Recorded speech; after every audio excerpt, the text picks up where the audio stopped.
Live. All right, we are live, and I would like to take a minute to apologize for Casey Smith making us about 3 minutes late.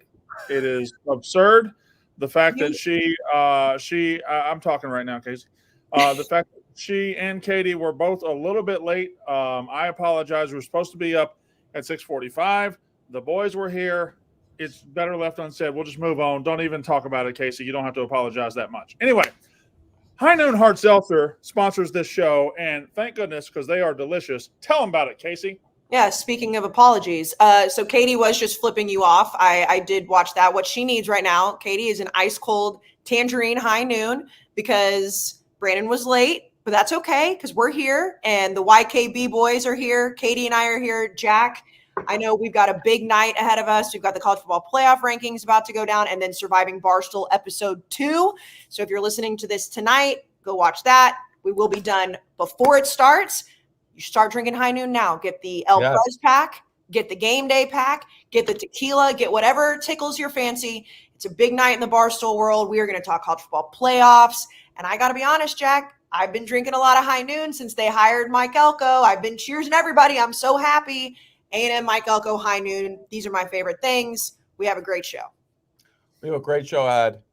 Great show ahead after our show too, with Surviving Barstool. But shout out to High Noon. You can get it pretty much anywhere. Look it up on the internet. It'll help you find it. And highnoonspirits.com. highnoonspirits.com. And also, if you're interested in Surviving Barstool, stay right here. This page is going to redirect to it, so you don't even have to look. Wow, Katie, look Katie, at you. that's Katie doing that, not me. Yeah, that's. I didn't even know you could do that. So yes, we will. That was the big thing. We will be done before that airs, and you're going to see flashing lights behind me because I've got the CFB show on, which it'll probably last until 10:35 tonight, Brandon. But we will see what the new rankings look like. Yeah, I don't care what they look like tonight. What matters is what they look like next week. Right. But we will talk about setting that up, setting up the committee's job for them. A lot to talk about in the world of college football. Number one, I got to put you on blast here, Smith. We got to talk about this. We got to talk about this. Oh, God. What? You hired Mike Elko. Love it. You're happy. You love it. Love it. What's the difference in Mike Elko and Mark Stoops? Mike Elko has coached in College Station. Mike Elko is familiar with the players. The players love him. He's going to keep E-Rob. He's going to keep a guy that a lot of players said, hey, promote him from being an interim head coach to make him our coach. And everybody sat there and said, he's not ready for that. Mike Elko helped that defense get so much better. I know he wasn't there for very long, but he knows the culture. He knows the players. The players love him. He's going to keep a defensive staff. He's going to go out and find an offensive staff. Mark Stoops has never been to College Station. I understand he has a better winning record in the SEC, but when you talk about a guy that knows expectations and knows exactly what the current program looks like and these players, Mike Elko is a better fit. And that's why you see former players coming to the defense and being like, hey, yeah, this is the guy that we want because he's going to keep the most intact. Mark Stoops would have changed everything. I love it. And I know that, I'm toot my own horn here, but I've been saying I want Mike Elko back. This wasn't just because he got hired. Like I said this on this very podcast after Duke beat Clemson this year. I talked about it last year. This is a perfect fit for A&M. You know, it was well explained. I think you stuck to your talking points very well right there. I think that was good. I think that's insane. That was gaslighting right there. You said that was. I know her talking points. No. Debate. Like, okay, forget that I used the term talking points because I do feel like that was well explained. I personally don't see much of a difference. I'm also not a Texas A&M fan and didn't go through Mike Elko 2 years ago. So it was very well explained. Now I will say I'd like to shoot a hole in one of those arguments, if I may. Okay, of course. You said he gets to keep some things as they are and gets to keep a coach that the players love and everything. What you're telling me is he gets to keep coaches from a staff that was fucking awful. Well, A&M was terrible. A&M's defense was not terrible. You said A&M had one of the best defenses in the SEC. I said that before they sucked. I don't know. A&M has one of the best defenses. They had one of the best defenses in the SEC. Now, I'm not saying that they're going to keep the entire defensive staff, but the very clear problem, and again, I'm not expecting everybody to know this like right off the bat, but the very clear problem with A&M, even before Bobby Petrino, which by the way, that's an even crazier story. And I know Jack's been covering that. Like, we'll talk about that. But even before Jimbo Fisher hired Bobby Petrino as the offensive coordinator, the defense has not been the problem. Have they been perfect? No. But when you look back at what Mike Elko did, it was, the wrecking crew, all the things that everybody loved about A&M was the defense. A&M's defense has continued to be that good. It's been the offense that's been absolutely putrid. I don't know how much they'll keep, but I know that Elijah Robinson was somebody that the players absolutely loved. They wanted to play for him. They didn't want him to go. And that was one of the problems with Mark Stoops, I believe, that players kind of revolted behind the scenes. I don't know that for sure.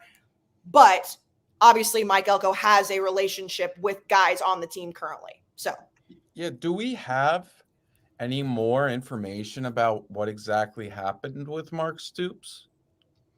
Because the information seemed good. It wasn't a situation that, a reporter jumped the gun, because some of the top guys said, no, it's going to happen. And then it just fell apart. I wonder exactly what happened. I don't know if I missed the report, but I would assume that's a pretty big report that would have came out. I think it depends on which school you ask. Because if you ask Aggie fans, or people covering A&M, it was a done deal, and then it was walked back. If you ask Kentucky beat writers and Kentucky fans, he was never actually going to go, because he did come out and say he gave it a thought and he wanted to stay.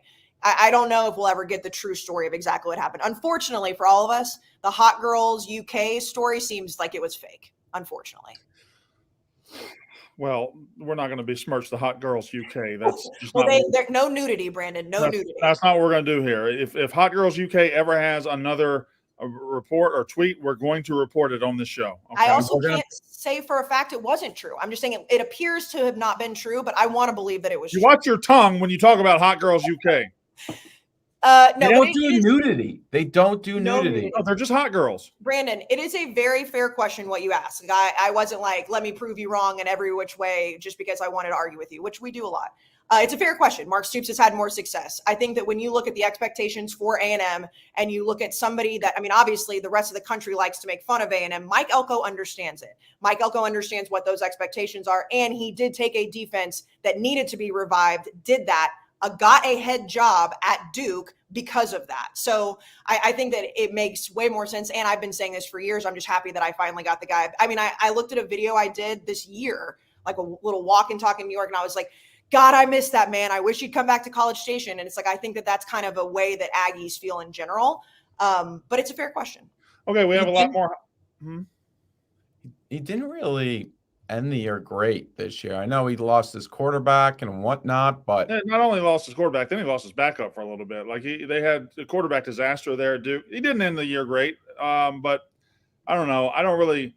If you're at Duke, you're also in your second year. How many good quarterbacks you expect him to have? Like he's just not going to have that many. I give him a pass for ending not that great at Duke. That's just me, though. You think he'll get Riley Leonard?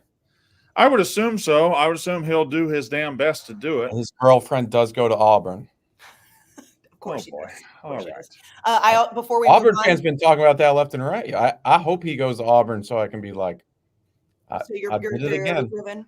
I also would like it on record that he and I have already been exchanging nice conversation back and forth, which means that he's an unnecessary roughneck. Like here, we had Jimbo Fisher, I think, hated my guts.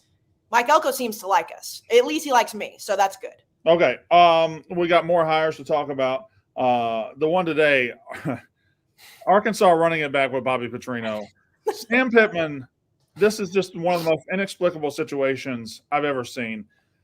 Sam Pittman was horrible this year, terrible, and he's not a good coach. As soon as he lost his coordinators, Kendall Briles and Barry Odom, they went in the tank because he's not a good coach. He is not a good coach.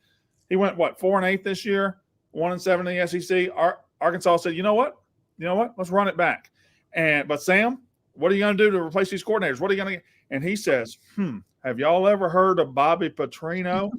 and now imagine they went out and got – first of all, Bobby Petrino, in a long enough timeline, started this entire mess at Arkansas. He started this entire mess. If he had kept it in his fucking pants, or at least been smart about keeping it in his pants or taking it out of his pants, if he'd been smart about it, none of this would have happened. He would have been there for 10 years and won a lot of games. Instead, Happy Dick Petrino goes all over Fayetteville and getting on the back of motorcycles and wrecking and showing up looking like a fucking penis in a neck brace and then Arkansas goes to shit for a decade. Now Pittman says, you know what, I can fix this. Give me Bobby Petrino. What the fuck is going on in Fayetteville? And not only that, Jack, I don't know if you've been watching on Twitter, Arkansas fans are over the moon about it. They're back. They're back. They are. Are they fucking insane? No, it's crazy for us, but think about it. Like, he had them in such a good spot when he was there, and then he got fired because he couldn't keep his dick in his pants. They're probably like, hey man, we don't care you couldn't keep your dick in your pants. You could win some fucking football games. He has had some success since then, not all success. I'm not saying that he's slam dunk hire or anything like that, because college football programs would have brought him back into the mold a little bit more than they already have, because it's been a decade. All is forgiven. He made a mistake. But Arkansas fans are very excited. Suspiciously excited. Can you blame them? I can blame them. They had a great run with that man. Things were looking good. At the end of the day, Brandon, I mean, yes, we like to make fun of Bobby Petrino, as anybody does, because the picture, right? I mean, we know this. Like, no, stop talking immediately, because I just got to. You said it, but I got to. This is what Arkansas is bringing back, folks. Yes, this is what they are hiring that back. One of the most embarrassing pictures in the history of Arkansas football, and they're signing up for it again. Also, how funny is the what they said I know it was Pete Thamel's tweet, but they're vetting him. You have all the files. I mean, you have them. You already vetted him. Do you think some of the Arkansas people were like, hold on, y'all, listen, we're gonna check into Bobby Petrino. What I'm gonna do is I'm gonna call his former employers and check. And it rings, and all of a sudden the phone beside him rings. Hey man, I'm checking on Bobby Petrino. Well, he was good when he was here. I mean, just like I don't know where she is. Like, correct me if I'm wrong. Do we know where Jessica Durrell is these days? Like, does she still work for Arkansas? I'm sure she's got a family. She's doing happy, whatever. I'm going to LinkedIn. I just, like, if she still works for Arkansas, that alone. But here's the thing. It's that, like, Jessica Durrell must have saw this news and been like, really? I know. She must have been like, fuck. Like, especially if she still works here. Well, like, she's probably like, really? Here's the thing. In the grand scheme of college football scandals, when there's like real life crimes happening and this kind of thing, like, you can separate them. The problem is that he looked like such an ass clown during the whole thing that it's easy to make fun of. But if you're an Arkansas fan, you can't, like, he's winning football games. You're like, whatever. He had a really dumb affair, but he won football games. Walker King in the chat just said Bobby Petrino puts asses in seats. Yeah, young blonde asses in the seats of motorcycles, you dumb fucks. What? Also, attendance isn't good. I mean, I know you could correlate a better offense with winning games, but nobody's showing up to the spring game. I guess they are. No, but yes, they are. Those Arkansas fans were showing up no matter what. They were. This is one of those things where it's like it wasn't a situation like Brian Harsin at Auburn where they were making up an affair allegedly to try to get him out because he wasn't succeeding. This was a guy that was so stupid that he did it so publicly and then looked so ridiculous in a press conference. They had no choice. Their hands were tied. He hired this woman to work in the football, but like, it breaks every rule in the book. Correct. I'm not saying he shouldn't be allowed to coach at Arkansas. It's just this is the most college football story. But that's what I'm saying is that fans are probably Should he be allowed to coach at Arkansas? Yes. Should Arkansas want him back in a billion years? No. What the fuck are y'all doing? Fans?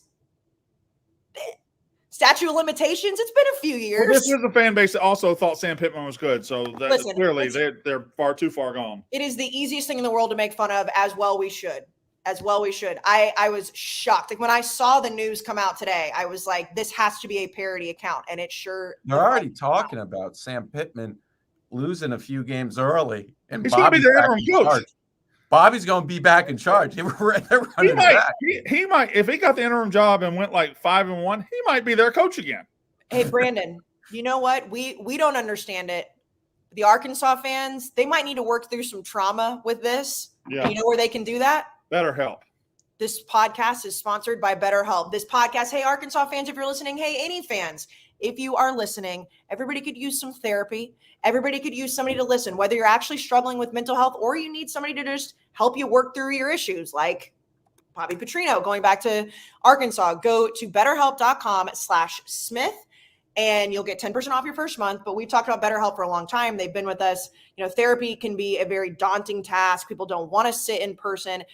BetterHelp, you can do texting, you can do video calls, you can do phone calls, you can do all of it. They match you with a therapist that they think will help you the most. If for some reason it's not working out, you can let them know and they will match you with somebody else. That's a huge thing with therapy, because if you are sitting there telling somebody your deepest, darkest secrets and you don't like them, it's probably not going to work. BetterHelp can help you work through all of that. It's a very quick questionnaire online. And Brandon, as we know, it's okay to not be okay. It is okay to not be okay.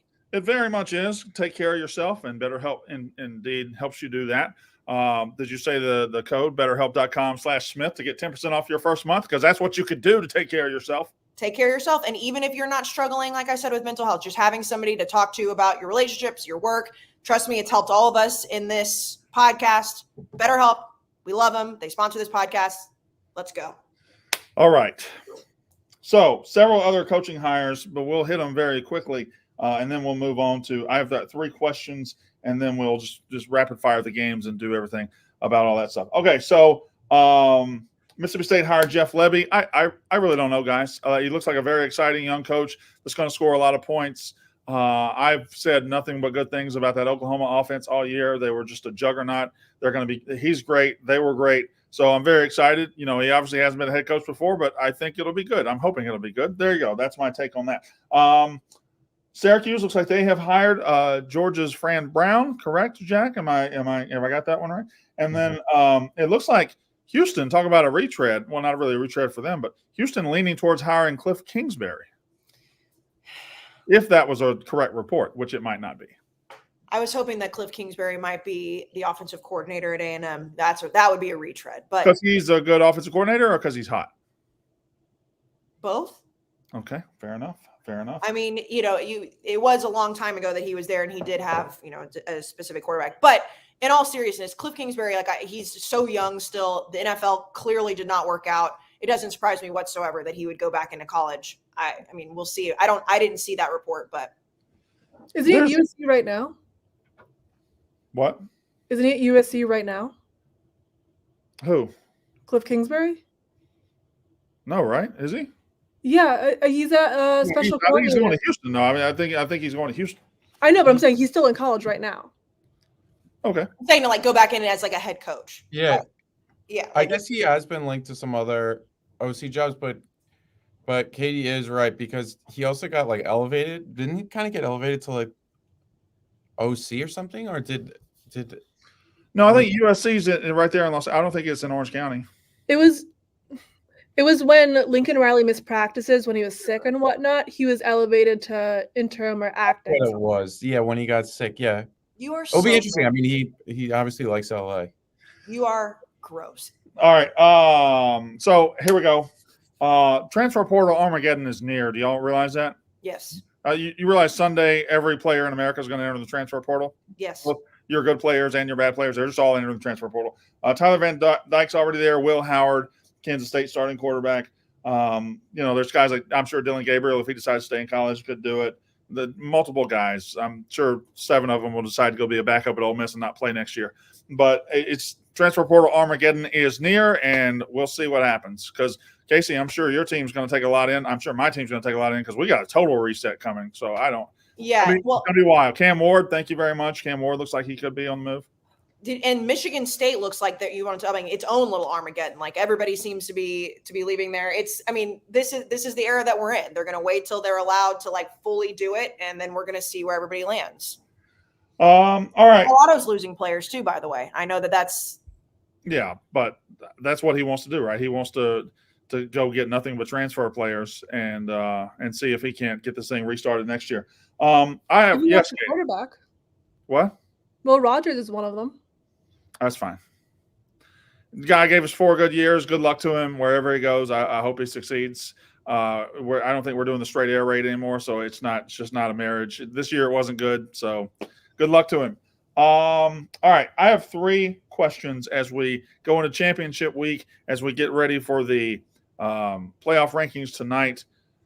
Casey, to set up this first question, I'm going to ask you a question, okay? Okay. But hold on. Do we want to know them as they're being announced, or do we care? Don't care. Okay. To me, there's nothing that's going to change. What could change tonight? Not much, right? Ohio State's going to drop to like 6 or 7. There's not much really. Ohio State's at 6. Yeah, I didn't know. Yeah, well, there you go. So my question is this.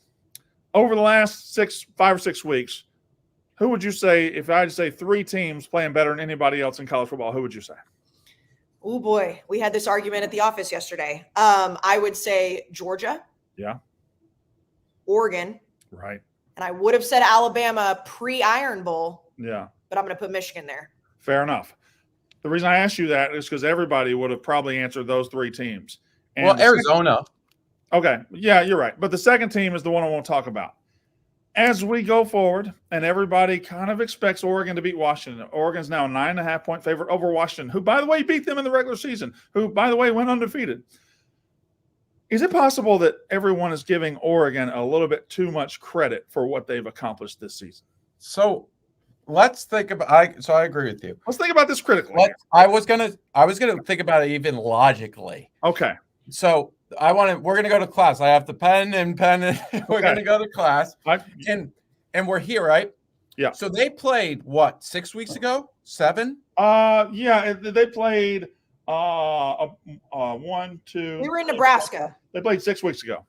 All right. I think. At that point in time, the market of Vegas, whatever you call it, sports betting, determined that it was a 3-point spread in Washington's favor. Now you have to factor in the home field advantage. Let's say that's 3 to 4 points.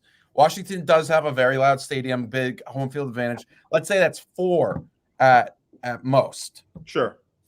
That means now, since that game, we feel the market has decided, and Washington won the game, that Oregon has gotten 8.5 points better than Washington. Mm-hmm. Washington hasn't lost. Right. They've had some tough games. I guess they did have 3 one-score games. Arizona State. Yep. Stanford. Washington and then State. Oregon State. And Wazoo. Washington State, too. Yeah. So I get it. Oregon kind of outplayed them, but Washington also made the plays that need to be made in that game. It does feel as if we have some games this weekend that it feels as if people are just like, oh, that's going to happen. That's going to happen. Correct. We're going to get the SEC, but. All right. Now I'm going to lay out who Oregon beat this year. Oregon beat Portland State by $1 billion. They beat Texas Tech by 8, but not really by 8 on the road. They beat Colorado 42-6, killed them. They killed Stanford 42-6. This is where they lost to Washington. So they're 5-1 at this point. They lost Washington. I missed a Hawaii game in there. They lost to Washington. After the Washington game, they beat Washington State by 14 points. They killed Utah, who's, by the way, wasn't really very good. Utah wasn't very good. They just never got a quarterback, and it's impossible to be good without a quarterback. They beat Cal. They had a 9-point win against USC. They killed Arizona State, and they beat Oregon State 31-7. That record, that resume isn't exactly murderer's row. And we're ignoring Washington, who I know had some close games. Washington went undefeated and beat Oregon, but we're all saying, yep, they're trash compared to Oregon now. I don't understand it, and I think that 9.5 for on Washington's side is awful, awful tasty. The 9.5 is crazy. Like I was shocked, and I think it opened at 8.5, and it's even the fact that it's still sliding in Oregon's favor is wild. However, I do think that when you look at, even just talking about the Heisman Trophy race, we did it on Saturday night's episode where I said, can Michael Penix still be in the mix? And you said you don't believe so. And that's not just you. A lot of people are saying that because the way that Washington's offense was able to beat Oregon, and Oregon has a very good defense, was because Michael Penix was firing on all cylinders. And at that point in the season, he was our Heisman Trophy winner. We were like, this is the guy to beat. Well, that has slowly fallen off, while Washington's defense has also not looked great all season in comparison, while Bo Nix, on the other side, has gotten better and better and better, and their defense has stayed pretty stout. So I think that's kind of where it's going, but 9.5 is crazy to me. I do think Washington's defense over the second half of the season was better than Washington's defense over the first half. Now that could mean they were just playing softer offenses, but I don't know. I feel like this assumption by everybody that Oregon is this swinging dick monster might be a miss. Like they I'm not saying they're not that. I'm saying they might not be that, and we're just kind of handing it to them on a silver platter. There is definitely a vibe, and I think we all can agree that it's like, and Jack said there's games where people just assume these things are going to happen. I have not spoken to anybody, whether it's been people we work with, people that are in the media, just random friends that love college football. I've not heard one person say they think Washington is going to win, which is terrifying. That everybody is so sure that Oregon is going to beat Washington on Friday night. Well, let's be honest. Go ahead. I just wanted to get our point out that there are analytical systems that do back up that Oregon is substantially better than Washington. FPI, Oregon's third, Washington's 13th, SP Plus, Oregon's fourth, Washington's 11th. Both those have it at 8.5, 9.5 point spread. So there are things to back this up. It's not like they're just picking out a number out of nowhere. But everything you guys just said and we've been talking about does feel a little bit from the perspective of let's see it. And also we could see it on Saturday night and Friday night. Friday night. And it's the last time we watch Oregon play. Obviously they'll be in the Rose Bowl, but it's the last Pac-12 game in the history of the Pac-12, basically, right? Yeah, no, it is. Yeah. And by the way, with all that being said, I still think Oregon's going to win, and I still stand by they're one of the three teams that I think are the most. Oh, no, I'm glad you said that. Everybody would say that. That's why I asked it that way. Everybody would say what you said. My question is, should we all be saying? I would say what you said, but should we all be saying what you said? Fair. Speaking of what you said, how about what you write?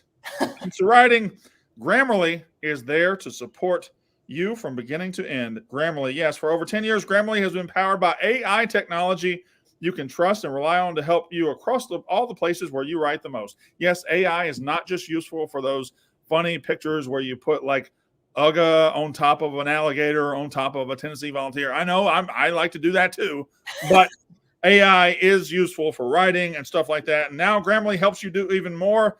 With one click, you can easily brainstorm, rewrite, and reply quickly with suggestions based on your context and goals so you can improve productivity for you and your teams.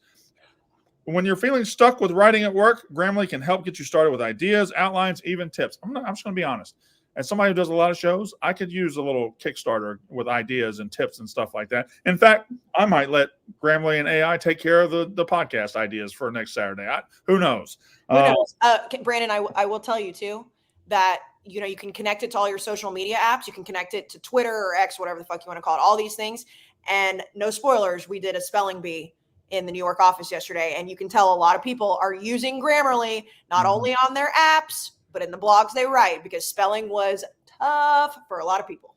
TUF, tough. Yes. When you're feeling stuck with writing at work, Grammarly can help you get started with ideas, outlines, even tips. Sometimes I like to read that part of the ad twice. The best part is that it is free to use. Start being more productive at work. Go to Grammarly.com/podcast. That's our code. Podcast. That's super specific.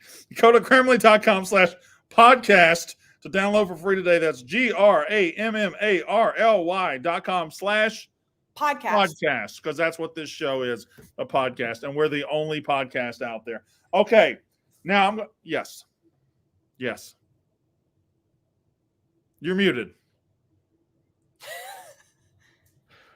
Man, some people in the chat would love that if that was just all episode. But me too, Jack. Oregon is 5th, and Ohio State's 6th. Texas is 7th. That sets the precedent that if Oregon wins, and outside of Bama beating Georgia, they're in. Yeah. So I think if Oregon wins, they are in.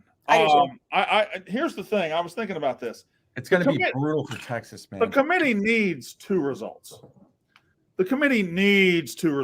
Here's the 2 results they need. They need Georgia to beat Alabama. They need it badly because Alabama beating Georgia opens up Hell's Gate. They need Louisville to beat Florida State. They need to get rid of Florida State as a point of contention, as a conversation point. Now, we're going to talk about Florida State in a minute, but the committee getting rid of them would help them a lot. Now, I think the winner of the Pac-12 is in regardless. But if those two things happen, if Georgia wins and if Louisville wins, you've got a very clean playoff, in my estimation, of Georgia, Michigan, Oregon, Texas. Now, Texas would have to jump Ohio State, but Ohio State doesn't play this weekend. Texas does. So you could make that. Texas would then gain the conference championship that Ohio State does not have. If those two things happen, I feel like you've got a very clean playoff. Now, obviously, if Washington wins, it's still clean. If Washington wins, it's clean, period. But those are the two results. Now, I got to go back to Florida State for a second. 13-0 Florida State. There are two schools of thought here. And let's go ahead and start raising our hands to which side are you present on? Which class are you attending? This side of the fence says if Florida State wins and goes 13-0, they have got to be in, because you cannot exclude a 13-0 Power 5 champion no matter what's going on with their roster. All right, here's the fence. On this side, don't put Florida State in, because without Jordan Travis, they are not one of the 4 best teams, and you would be shortchanging the playoff and giving the number 1 seed a bye if you did it. So, which side of the fence is everybody on? I mean, Brandon, the way that you just presented that, it's easy to be sitting on the fence, because both of those things to me are true. I think that everybody wants to talk about, well, if you expand the playoff, what's the point of the regular season? What is the point of playing in a Power 5 conference, regardless of what happens to your roster, if you go undefeated and then you win the conference championship, if you're still going to be left out because one player got hurt? That to me is completely asinine and unfair. And I'm not talking about anything outside of the Power 5. Power 5 is the key right there. However, do I think Florida State is one of the best 4 teams in the country without Jordan Travis? No. So I feel like I straddle that fence. However, I think I have to be in the camp of you have to put them in. Regardless of how bad the semifinal may look, regardless of how bad the team may look without Jordan Travis, you cannot penalize a team in a Power 5 conference who beats every team on their schedule that's put in front of them and wins the conference title. You can't leave them out. Jack, you want to do it, or do you want me to? I'll fall on the sword. I'm prepared to do it. And you can I'll alley it up to you. Okay. I'm fine leaving them out. I don't care. I don't care if I'm a hypocrite. This playoff has always had one bad game, sometimes 2, and you are guaranteeing a bad game. You are guaranteed. And I know what people will say. I know they're going to come at me and whatnot. We're going to have a double-digit spread. You're guaranteeing a double-digit spread. Mm-hmm. Tate Roddermaker, whatever his name is, Tate ain't going to do it, all right? He ain't going to. It's not a good year for Tates. Let me just say that. It's not. And he's had to slip that one in there. I know you've been working on that one. Yeah. He had to get that one in there. And being attacked and called names, I'm fine with it, because I want 2 good games. And if Florida State's already played in the Rose Bowl in a college football playoff and it's gone poorly, I don't want to see it again. All right. You mentioned a word back there, Casey. You mentioned the word fair. It just wouldn't be fair if they went 13-0 and didn't go to the playoff. Well, the sad reality is life is not fair.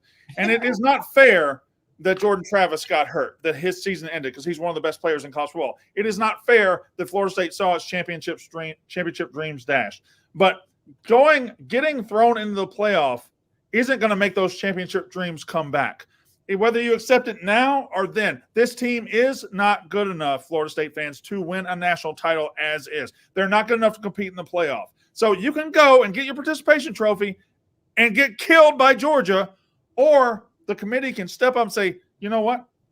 This playoff needs to be the 4 best teams in America right now. And Florida State did everything they could. They did everything the right way. But unfortunately, this is not one of the best teams because of what happened. They should not be in. The word fair is tough.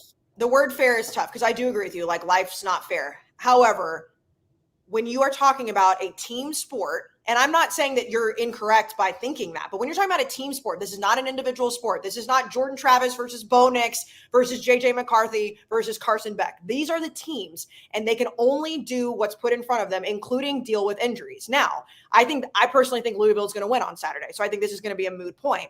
But we said, could they potentially lose to Florida? It looked like they almost did, but Tate Rodemaker and that team got it done. They can only do what's given to them. So fair is not the right word, but you can't, like at this, I said this yesterday when we were having this argument.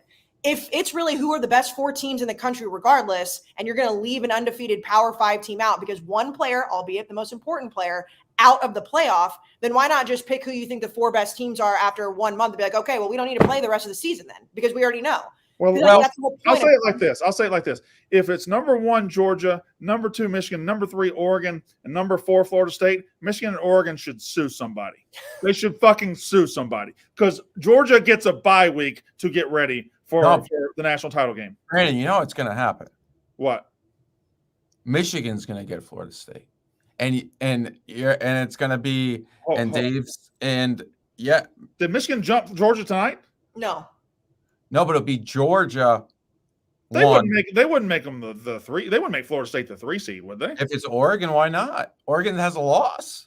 If we're playing that logic, like, you know what I mean? Also, I tell you what. If they make Georgia the number 1, no, that's even worse, Jack. If they make the number 1 seed play Oregon and they let Michigan play Florida State, no. See, it's written in the stars. This season is.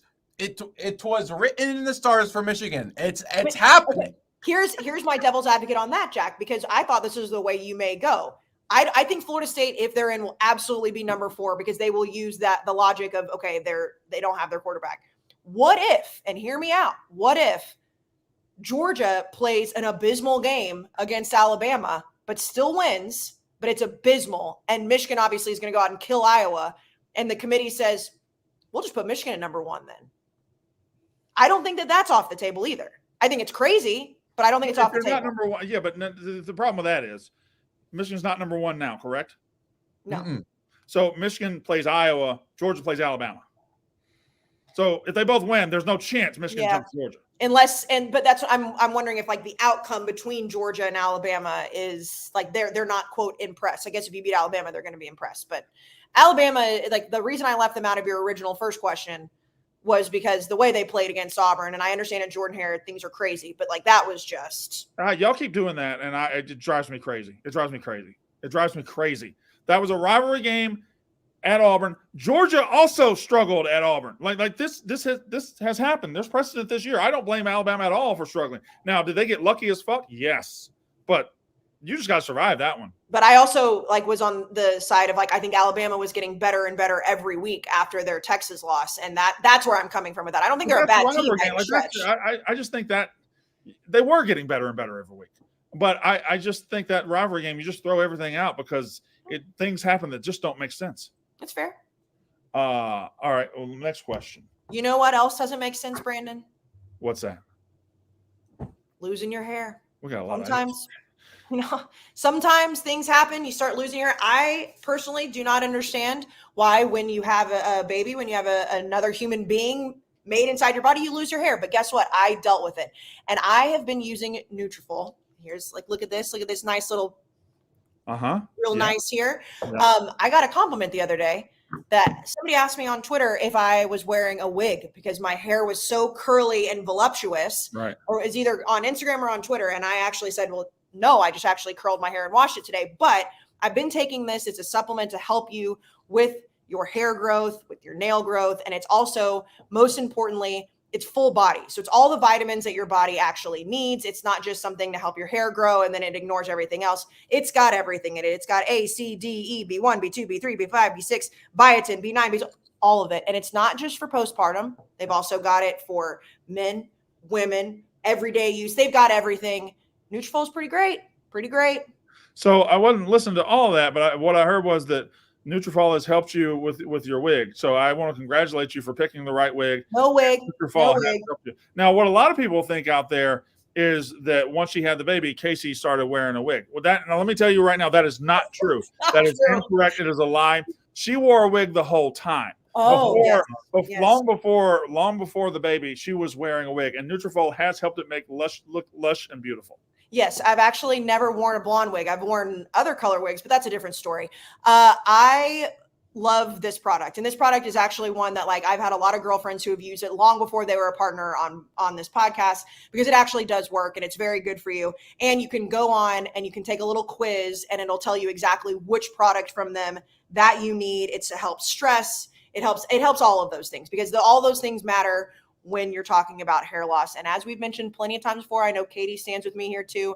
Men, if you can jump on this, because no one wants the little cul-de-sac. If you need to go fully bald, that's great too. But if you can jump on this early, Nutrafol will help you. So take the first step to visibly thicker, healthier hair. And for a limited time, Nutrafol is offering our listeners $10 off your first month subscription and shipping when you go to Nutrafol.com/men and enter the promo code UR. Find out why 4,000 healthcare providers recommended Nutrafol for healthier hair. Nutrafol/men. That's Nutrafol.com and enter the promo code UR. That's Nutrafol.com/men. Promo code UR. People think your hair is so good you're wearing a wig. Surprised the promo code wasn't YouTube show. All right, so come on, man. Here we go. Let's go. Let's go with these games. I'm going to skip my last question. We got to make sure we get these games in. So this week, in addition to the non-Power 5, I don't want to leave out teams like Tulane and SMU and everybody, but we are going to talk about the Power 5 conference title games right now. If we have time, maybe we'll switch back. So this Friday, we have Oregon, Washington. We, of course, have Oklahoma State, Texas in the Big 12 title game. We have Georgia versus Alabama in the SEC championship game. We have Louisville versus Florida State in the ACC championship game. And then in probably the one that's the most foregone conclusion, we have Michigan slaughtering Iowa on Saturday night in the Big Ten championship game. If you look at the numbers, if you ever just want to entertain yourself, just look at the numbers, the gambling numbers in this Big Ten championship game. Have you? I know you have. Katie and Jack, have you seen Iowa's team total yet? Yeah, their team total for the first half is unbelievable. It's a half of a point. Right. I'm betting Iowa to score something in the first half. I I feel like it's a must bet. The over-under is 35.5. Michigan is favored by 23.5. Does anybody? I'm going to do this to bet Michigan and the under. Like that's a narrow window you got there, man. That's not a big window, but So what about Michigan? Do it. 31-0 sounds pretty good to me. Michigan. Oh my God. That's good. Brandon cackling because of the boobs is very good. Everybody that listens to this, which by the way is a lot of people are like, why is Brandon cackling at that? Jack just showed us a picture of Bobby Petrino with Sam Pittman and his titties on the back of a motorcycle. Brandon, what about Michigan to cover the under, but the Iowa first half over? Oh, that's literally. That's winning at Auburn on a 4th and 31. Like you're like right through. That's like I think I was going to into a house, and the window is you're like a piece of paper going through the window. But like yeah. But I think it could be done. Or because you think about it, you're like, okay, well, I think they're going to score a point. Like I think that they could maybe get a field goal. I don't know, even a safety. Well, Michigan this year, I think Indiana did it. I think Rutgers did it. Michigan loved giving up like early touchdowns, going down 7-0, and then winning 52-7. They loved it. Now 52 wouldn't help here, but 28-7. No, 28-7. They went behind, I think, like Bowling Green. They were behind Rutgers. They were behind like a lot of teams early. So let's not waste time talking about that game because that game's garbage. Iowa shouldn't be there. Let's go to the SEC. Georgia against Alabama. Thank God we're getting rid of divisions. I know. And we just I know there'll be some weird times when it's Michigan, Ohio State are 11-0. Then they play each other 2 weeks in a row. But I think it's for the overall good. I agree. Well, can I ask you all a question on that? Would it bother y'all if they were playing again this week? No, but I do think it would create a weird spot where if Ohio State won this one, who do you reward? But but that would be tough. But in a 12-team playoff, you're not going to have to worry about that as much, right? No, you're not. And let's say Michigan goes into a game against 11-0 in Ohio State, and they're 8-3. Then they win twice, and they're in the playoff, or they even win once. Yeah.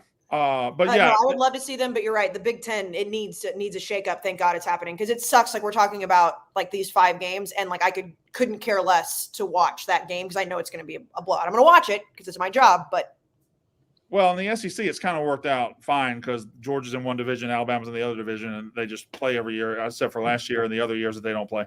But Georgia, Alabama, Georgia now 6-point favorite.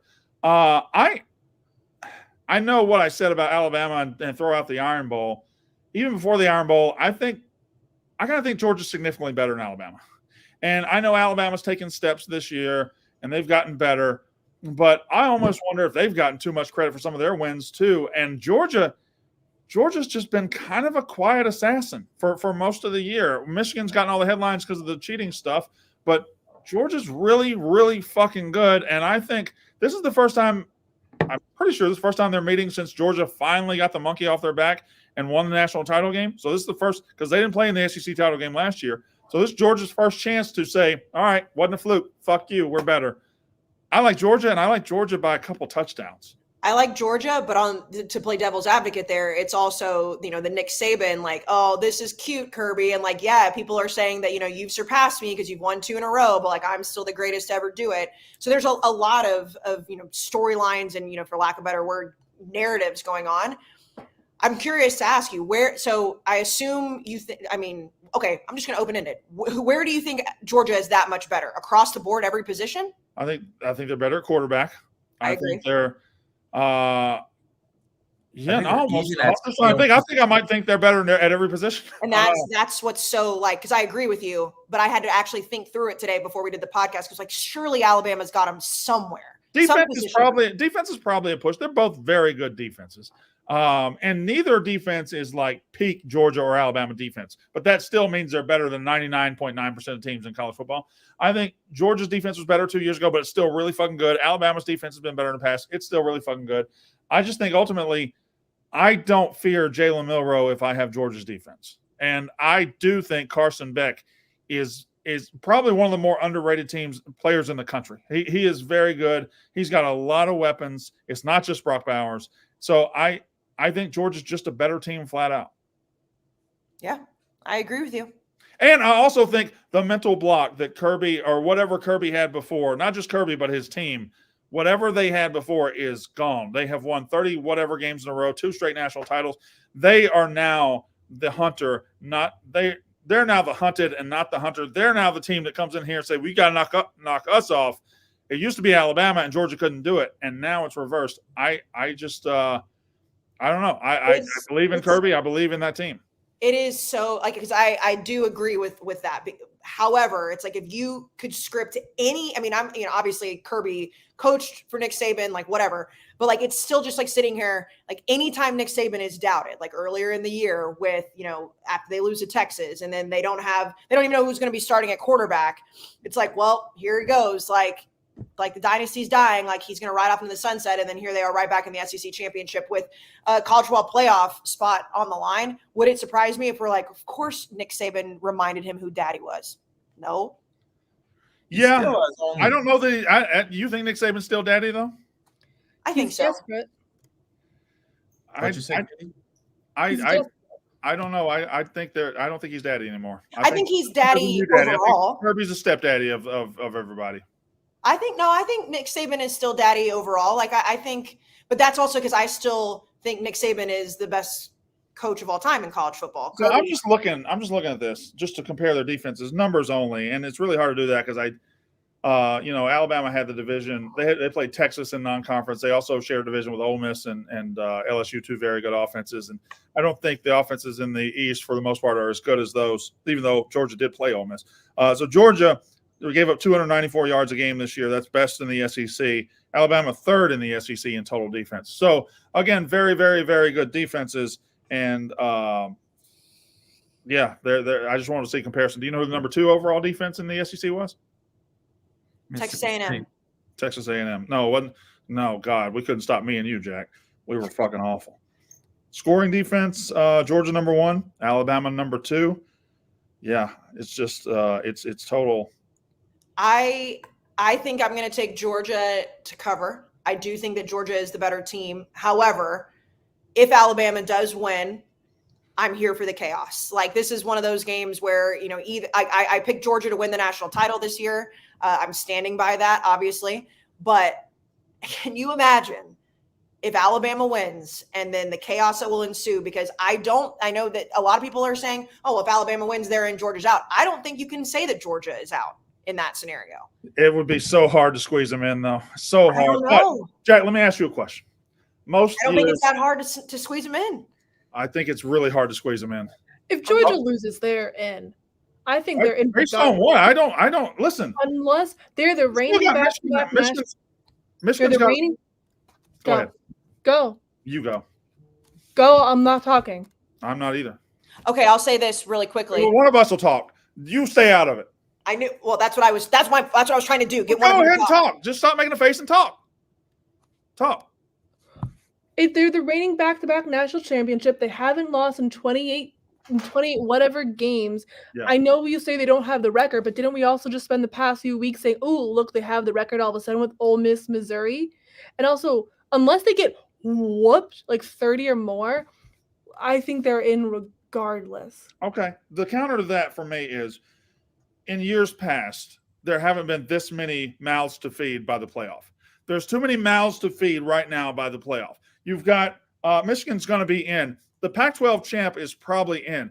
Texas is laying right there. You got to deal with the Florida State problem if they win. Now, Florida State loses and a couple spots open up, sure. But, like, do I believe Georgia without a conference championship will get in over Oregon, who has a conference championship? I don't think Texas is that lying there. Well, Texas beating Alabama head-to-head is absolutely going to come into play. It's interesting. And you're not wrong. Neither one of us are wrong. It's a conversation to be had here. I don't know. I think in years past, if they were to lose, they'd drop back to like 4 or 5. Whereas now they might drop back.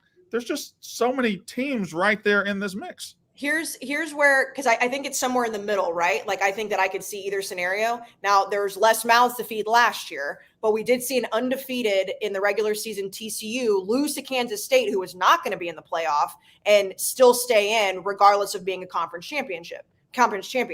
I understand there's more mouths to feed. Here's my question for you, Brandon, because we've argued about this a million times. You've said that conference championships don't matter as much to you. They matter more to me. But if that's the case, do you believe that on a neutral field, a Pac-12 one-loss Oregon would beat a Georgia who lost to Alabama in the SEC championship? I don't know if that's how the committee's going to approach that. Well, no, but like that's the point of the conference championship. It's like, well, here's my thing. If you ask Brandon Walker who are the 4 make a playoff of the 4 best teams in the country, I would probably say Michigan, Ohio State, Georgia, Alabama. But that ain't happening.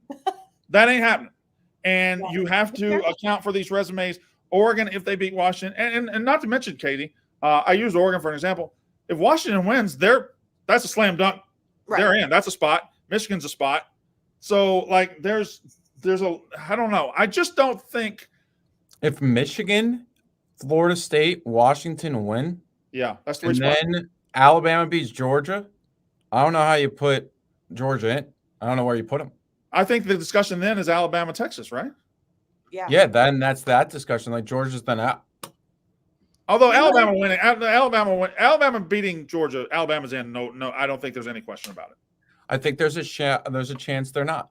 But you think there's a shot if they beat Georgia, they don't get in because Texas has a win over them? Yes, that's the only reason why, and it's because of this. We've never really had this before, where there's a out of conference matchup where the 2 teams that were debating for the 4th spot, have played each other, and it was on the road for the team that won. So, and that's been and what you just laid out has been the biggest argument for me with the 12-team playoff, right? It's like, well, we don't know what this SEC team versus this Pac-12 team would look like. Let's play in the 12-team playoff. This will be the last year where this conversation will truly be as debated as it is now, because the 13th, 14th, 15th team probably isn't going to be a factor. But what you just laid out is the perfect reason why, like, this conversation is going to happen, because every other year it's like, well, we don't know. We haven't seen them play. Let's have them play in the 12-team playoff. We've seen them play. It was in week 2, but Texas beat them. The thing about the 12-team playoff is we won't really have to have these discussions about Right. who should get it, who should do this, who that. We would get to see in a couple of weeks Oregon play Georgia or something like that. So that I don't know. Georgia's fascinating. Al, are you guys, Jack? Let me ask you: are you rooting for chaos? Because No. I'm almost rooting for neatness here. Let Georgia win, let Louisville win, and let's have a nice, neat playoff. Yeah.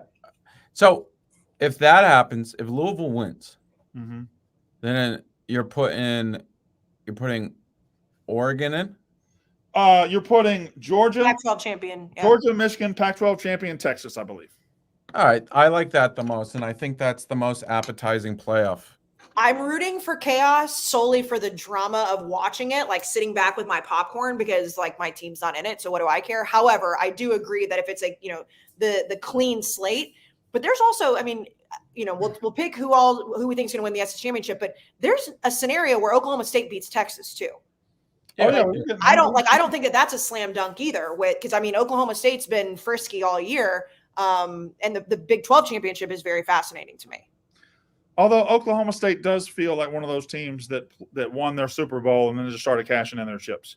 Yeah. Like they beat Oklahoma in the last Bedlam, and then they go let UCF destroy them. Like they just haven't looked like the same team at all. But Oklahoma State is who I'm talking about. But wouldn't it be just absolute, bittersweet for them and like perfect type of narrative? Like they beat they beat Oklahoma in their last Bedlam, and then Texas is going to the SEC as well, and they're like, okay, well, on your way out, we're going to make sure you don't make the college football playoff, and then you guys can go fuck yourselves.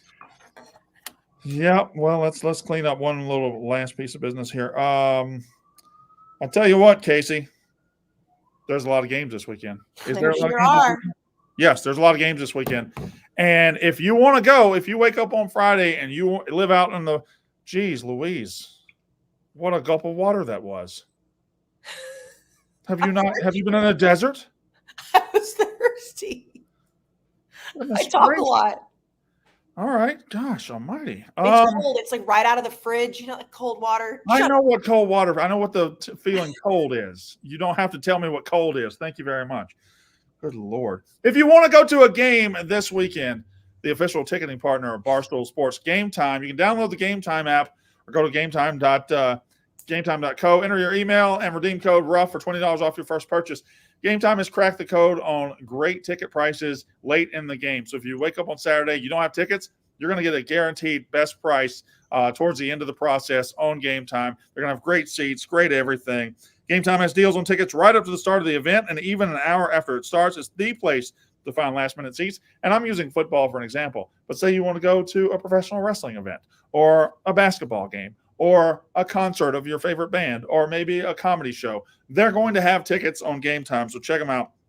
You can find exclusive flash deals and sponsored deals on tickets for football, basketball, baseball, concerts, comedy, theater, and more. Probably should have read that before I did my own thing. With zone deals, you pick the section, and Game Time picks the seats for an average of 18% savings. And the Game Time guarantee means you'll always get the best price. If you find tickets in the same section and the same row for less, Game Time will credit you 110% of the difference. Take the guesswork out of buying tickets with Game Time. Download the Game Time app, create an account, use code RUFF for $20 off your first purchase. Terms apply. Again, create an account, redeem code RUFF for $20 off your first purchase. Download Game Time today. Last minute tickets, lowest price, guaranteed. Okay. So, question before we get to the next game. Yes. You had a interesting guy in the office today. Certain Heisman. All right. So here we go. Cam Newton was in the office. He was in the YAC today.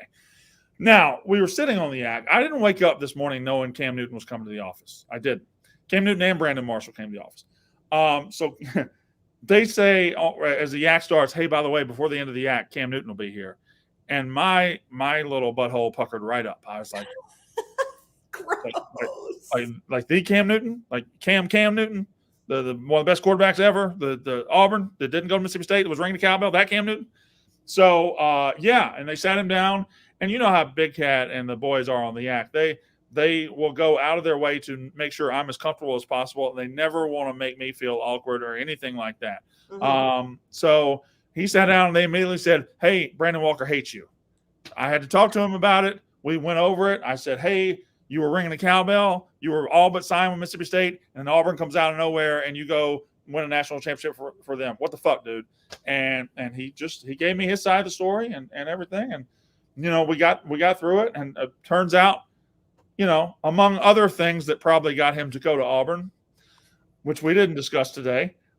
He said one of the reasons he didn't go to Mississippi State was our running back, Anthony Dixon's drunk uncle, was gone off the Hennessy and was saying fuck Cam Newton, so that's why I went to Auburn. It's just a tremendous turn of events, and I hate everything about everything. And then Anthony Dixon was tweeting at you, and I will say, it's probably, I'm not the one that needs to tell you this, but you probably had a better team than Auburn that year. No. There's no probably about it. We were a better team than Auburn. We went 8-4. We had 4 losses, all to top 10 teams in the SEC West. We lost to LSU, to Arkansas in double overtime, to Auburn, who had Cam Newton. We lost to them by 3 points, 17-14. We were better than they were. Had we gotten Cam Newton, we would have done what they did. They had Nick Fairley. We had Fletcher Cox. Like we had guys. We had dudes. When you, and I know we have 10 minutes left, but when you where were you at that point? Were you in Florida or were you in Mississippi? 2009, I was in, so I was at the Daily Journal in Tupelo, Mississippi. What I was doing was I was doing pagination. I was laying out newspapers. I was not writing. I was laying out newspapers. I had taken that job to get my wife closer to her family. I was the best sports writer on staff, but the fucking idiots there had me laying out newspapers. I hated my life. I didn't want to do anything. I was miserable. But football brought me joy, and then Cam Newton stole it from me. He took it away from me. And when that recruiting process was going on and whatnot, did you know how good he was going to be? Everybody in Mississippi State. So that was Dan Mullen's first year. If you remember, Cam Newton played at Florida. Yeah, had to leave for circumstances. Yeah, Dan Mullen was the offensive coordinator at Florida, and that whole offseason it had been like, we're going to go through the first year, and Dan Mullen's going to get this guy named Cam Newton in there, and he's going to have his quarterback. That's his quarterback. Cam Newton even said today his best visit that he ever had was to Mississippi State. He was ringing a cowbell. Everybody thought it was done, signed, sealed, delivered. And then Auburn miraculously came out of nowhere and changed history and won a national title. They did what they had to do. That's smart. That's smart business. But I have hated that man ever since. Now, it put me in a spot today when you hate somebody because of college football and you hate them because they wronged your team. They did this to your team. And then you're sitting there and he's 3 feet away and you realize, God damn, he's being cool about this. Mm-hmm. Yeah. Oh, fuck. He's a human being. I was like, so now I learned Cam Newton's just a decent ass dude. So I loved watching the challenge, the yak challenge that you were like leading him through. And when you went to go pick up the football, and you were like, you throw a football, you can throw a football, right? In the back of my head, I'm like, Brandon is probably like, he's so confused on how to act right now because he wants to talk shit, but Cam's probably charmed him over a little bit. Yeah, I called Brandon Marshall a motherfucker. Like it was, I don't know, just one of those fake life days where it was very that's cool. awesome though. I mean, Cam Newton's just, we could debate all we want about who's the best ever, but he's up there. And one of the better story of the 2000s, early 21st century, truly one of the best sports stories. Like just, it took over. I remember it. I mean, I was in high school or late middle school and it was just everywhere. And it was you at the time when I was a kid, you were almost propagandized to think it was bad. He took money because you thought no one else did, but then you learn more about it. And I mean, that's how these things work. And his smile. I mean, at that time he had one but like he had one, he still does, but he had like when he clean cut, he just had this smile and it was like, oh my God, how good is this guy? The truth is, people like to paint it as Mississippi State was in the running for him and then Auburn paid him. No, what Auburn did was pay more money than Mississippi State was willing to pay. Right, yeah. That's the truth of the matter. And by the way, your favorite player on your favorite team out there, he came to your school because you paid him more than the other teams were going to pay him to. And that's been going on forever, and that's just how the world works. The problem was it got so close to us getting him. Like he literally had the cowbell in his hand at the Egg Bowl, and then 2 weeks later it was all. Well, and not, we were never going to get him because A&M wasn't in the SEC at the point, but like he was going, he played for Blinn, which was like an hour away from College Station. So it was like everybody wanted him at that point. Okay, so a reminder to everybody that's listening, watching, we're not rushing for no reason. We need to be off before the Surviving Barstool premiere of episode 2 that starts at 8. So if you're watching this right now, Katie has miraculously it's going to direct you right to it. So Brandon, what I think we should do is just go through and all 4 of us give our picks for. Then I think we should predict the playoff. All right, I got it. Y'all ready? Just like out for fun, let's go. It may change. We may tweet and change it, but for right now, what we're feeling in the moment. All right, let's do Pac-12 it. title game Friday night, Oregon, Washington. Casey, who you got? Oregon. Jack, Oregon. who you got? Katie, who you got? Oregon. I'm going to be that guy. I think Oregon's getting too much credit. Okay. They've done it once. I'm going to believe in Michael Penix to do it again. Give me the Washington Huskies there. Oklahoma State, Texas in the Big 12 title game. Casey. I'm going to take Texas. I've said all year I think they're going to win. I don't think it's going to be a blowout game. Oklahoma State has stayed frisky. However, I do believe that this is Sark's year to get them to the college football playoff table. Jack. Texas. Katie. Texas. Yeah, there's no way it's not Texas. I mean, if you get to this point and you lose to Oklahoma State, you are a cursed organization and you can't let them happen. SEC title game at Georgia versus Alabama. Katie. Alabama to cover. I'll work up the confidence to do it by Saturday. Right now, I'm sitting at Alabama to cover, Georgia to win. I'll get to Alabama to win by Saturday. Jack. Rough. I am sick of Alabama, and I just want it to be fucking easy. I want it to be I'm so excited for this game, and I want it to be, I just want to go. It's time to go. I want it 42-17.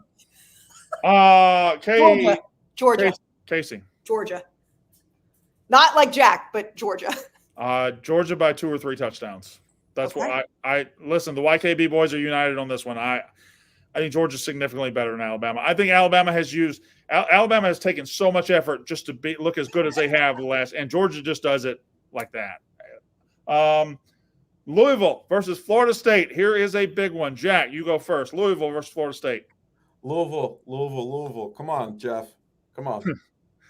Listen, we shouldn't get involved. The world needs Louisville to win. Hey, please, Louisville, look at us right now.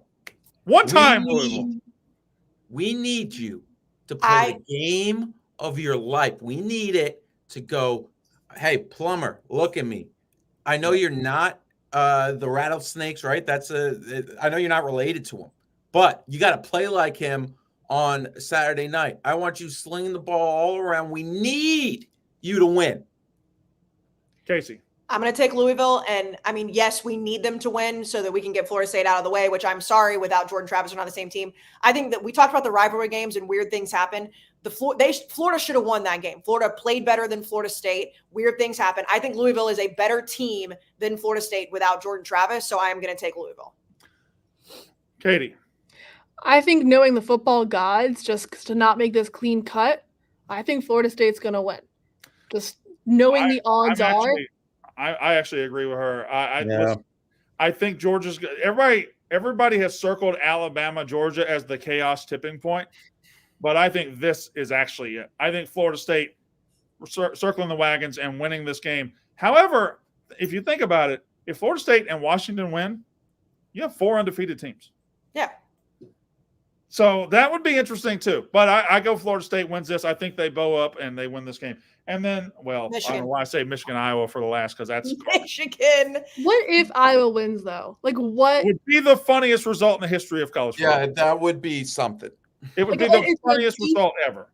Defensive shootout. Iowa's defense just holds them to nothing burger. I would be an Iowa Hawkeye fan from now on. I would be an Iowa Hawkeye. I would be Mr. Hawkeye. Not like a 9-6 Iowa win over Michigan would be like you physically and literally and all could never script it. Like no one would ever have guessed that. 2-0 is what I'm rooting for. 2-0. Just a safety. Or 4-3. How about that's even funnier? 4-3. 2 safeties would be amazing. They win 4-3. All right, that's a good place to cut it off, right? It That's literally premieres in 60 seconds. So look at us go. Who's All better right. than us? Go watch the a lot of subpar guys on Surviving Barstool. I'm Brandon Really Walker. good That's Unnecessary Roughness, and we'll be back whenever we're back. Saturday Saturday. night. Fine. Bye.